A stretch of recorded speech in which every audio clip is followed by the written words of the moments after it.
韓國25頭嘅溏心肝包，嚟自希臘嘅海參。呢條海參啊，哇，仲大過我條手指啊！佢粒圓貝大過我粒眼珠啊！呢個係北海道 L 級別嘅圓貝嚟嘅，唔係好鮮甜冇渣，仲要有哇！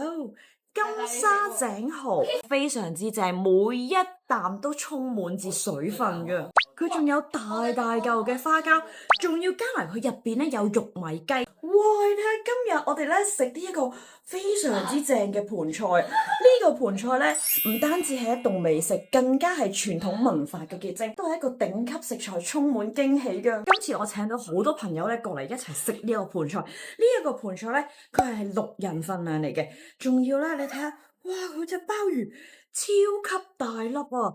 佢係咧韓國嘅25頭嘅溏心肝包做㗎，非常之好味，同出邊一般嘅罐頭包係一啲都唔同嘅。佢仲要有呢隻，哇，嚟自希臘嘅海參。呢條海參啊，哇，仲大過我條手指啊！你睇下，超級大，同埋呢一個咧非常之健康嘅，大家都好中意食嘅。跟住仲有，哇！你睇下佢個圓貝，我忍唔住用手啦。佢粒圓貝大過我粒眼珠啊！呢個係北海道 L 級別嘅圓貝嚟嘅，口感非常之豐富，同埋係好鮮甜冇渣，仲要有哇！金沙井蠔非常之正，每一啖都充滿住水分嘅。佢仲有大大嚿嘅花膠，仲要加埋佢入邊咧有玉米雞，嗰隻玉米雞咧係食粟米嘅，佢食嘅飼料都係非常之靚，所以佢同一般嘅走地雞係完全唔同噶。佢入邊咧仲要係加咗粉角，平時一般嘅盤菜咧佢係會落蘿蔔，但係蘿蔔有一樣嘢唔好咧就係咩咧？佢會出水啊，就會影響到個湯底。咁咧呢一隻粉角咧佢係唔會出水啦，亦都口感非常之好嘅。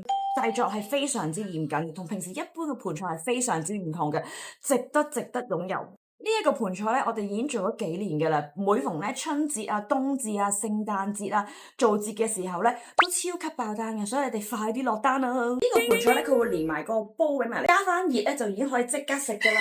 哇！你睇下，今次仲有呢個羊腩煲添啊，勁正！加埋啲生菜落去咧，哇！入晒味，其實可以連埋撈飯一齊食都好正嘅。哇！我哋開餐啦！哇！你睇下幾豐富，一家人大家圍埋一齊食呢個盤菜，真係好開心。最緊要仲要加埋個羊腩煲啊！